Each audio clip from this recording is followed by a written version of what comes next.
persaudaraan dari Bukit Sandar Matahari Ladalaro. Kami menyapamu semua dalam senandung ucap salam dalam Sang Sabda. Bacaan Injil dan Renungan hari ini, edisi 12 April 2025, hari biasa Pekan Prapaskah kelima. Disusun dan dibawakan oleh Fraser Vian Meta SVD.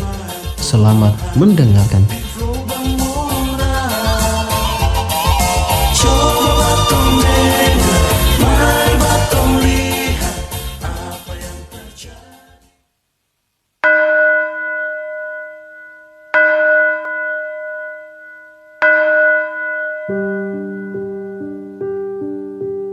Inilah Injil Yesus Kristus menurut Yohanes.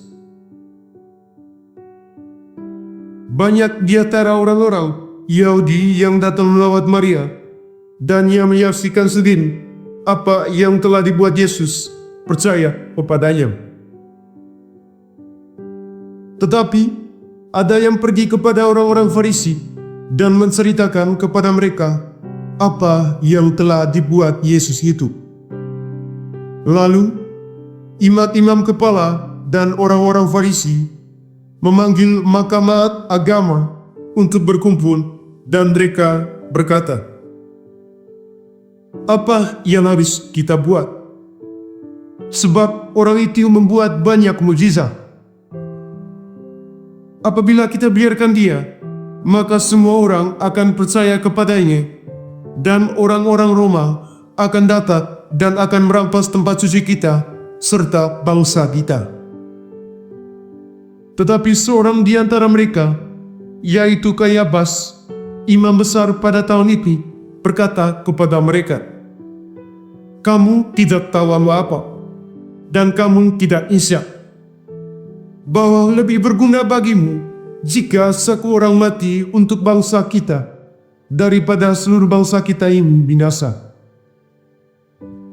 Hal itu dikatakannya bukan dari dirinya sendiri, tetapi sebagai imam besar pada tahun itu, ia bernubuat bahwa Yesus akan mati untuk bangsa itu, dan bukan untuk bangsa itu saja, tetapi juga untuk mengumpulkan dan mempersatukan anak-anak Allah yang tercerah berat. Mulai dari hari itu, mereka sepakat untuk membunuh dia. Karena itu, Yesus tidak tampil lagi di muka umum di antara orang-orang Yahudi. Ia berangkat dari situ ke daerah dekat padang gurun, ke sebuah kota yang bernama Efraim, dan di situ ia tinggal bersama-sama murid-muridnya. Pada waktu itu, hari raya Paskah orang Yahudi sudah dekat, dan banyak orang dari negeri itu berangkat ke Yerusalem untuk menyucikan diri sebelum Paskah itu. Mereka mencari Yesus, dan sambil berdiri di dalam bait Allah, mereka berkata kepada seorang kepada yang lain, "Bagaimana pendapatmu? Akan datang cubakah ia berpesta?" Demikianlah sabda Tuhan.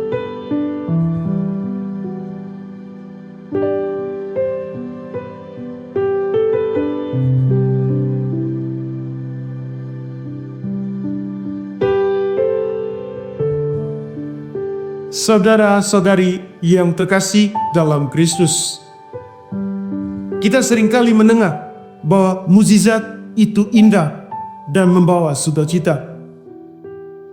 Namun, dalam bacaan Injil pada hari ini, kita melihat sisi lain dari sebuah mukjizat.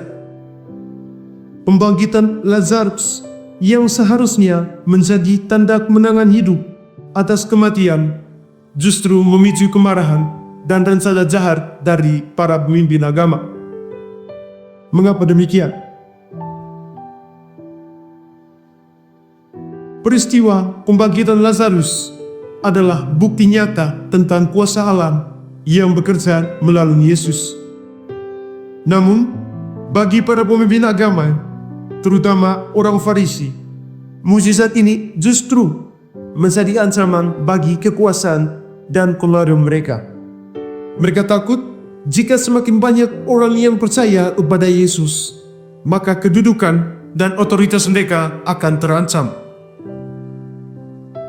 Ketakutan akan kehilangan kekuasaan membuat para pemimpin agama lebih memilih untuk membungkam suara berlaku daripada mengakui keagungan Allah.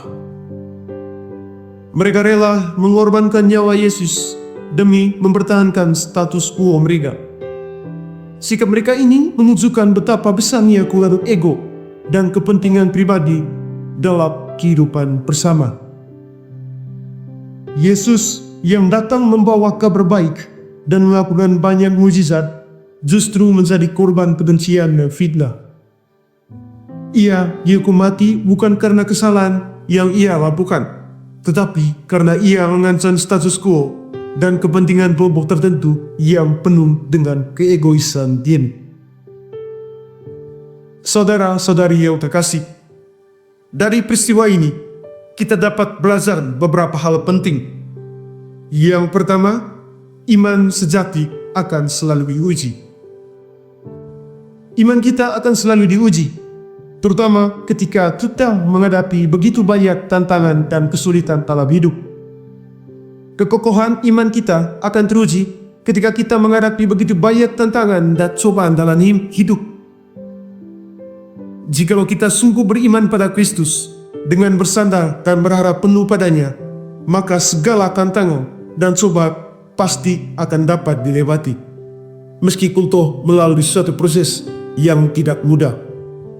Sebaliknya, jika kita hanya beriman setengah-setengah atau asal-asalan, maka kita akan cenderung untuk pasrah sepenuhnya pada Tuhan, bahkan bisa menyalahkan Tuhan atas semua yang terjadi. Yang kedua, kebenaran seringkali tidak populer. Kebenaran tidak selalu menyenangkan bagi semua orang. Terkadang, kita harus siap menghadapi penolakan dan penganiayaan karena kita memilih untuk mengikuti Yesus. Tuhan Yesus mengajak kita manusia untuk senantiasa konsisten menyebarkan nilai-nilai yang berlandaskan kebenaran, meskipun ditolak oleh berbagai pihak. Yang ketiga, cinta kasih mengalahkan kebencian. Meskipun kita menghadapi permusuhan, kita harus tetap mengasihi musuh kita. Yesus menunjukkan kepada kita teladan tentang kasih yang sungguh sempurna. Dunia gelap dan kebencian tidak akan pernah bisa mengalahkan dunia terang dan kebaikan. Ketika orang lain bisa untuk mensatukan kita dengan mengandalkan dunia gelap dan kebencian, maka hendaknya kita senantiasa berdiri kokoh dalam dunia terang. Saudara-saudari yang kasih dalam Tuhan, bagaimana kita dapat menerapkan nilai-nilai ini dalam kehidupan kita sehari-hari? Yang pertama, memperkuat iman. Marilah kita terus memperdalam dan meningkatkan iman kita melalui doa, membaca Alkitab, dan persekutuan dengan sesama umat beriman. Yang kedua, berani bersaksi. Jangan takut untuk bersaksi tentang Yesus, meskipun itu berarti harus menghadapi penolakan di mana-mana. Sebagai murid Kristus yang setia, kita mesti dengan berani mewartakan apa yang kita imani. Yang ketiga, mengasihi musuh. Berusahalah untuk mengasihi orang-orang yang tidak menyukai kita, bahkan mereka yang telah menyakiti kita. Mengasihi musuh adalah suatu hal yang cukup sukar untuk dilakukan di masa ini. Namun, hal inilah yang dilakukan Yesus dalam karya dan hidupnya, yakni mencintai musuh. Mencintai musuh menjadi salah satu jalan untuk mencapai kedamaian dan ketentraman. Saudara-saudariku yang terkasih dalam Kristus, kisah tentang kematian Yesus mengajarkan kita bahwa kasih Allah begitu besar sehingga Ia rela menyerahkan dirinya untuk menyelamatkan kita. Marilah kita selalu mengingat pengorbanannya dan berusaha untuk hidup sesuai dengan kehendak-Nya. Semoga Amin. Hey,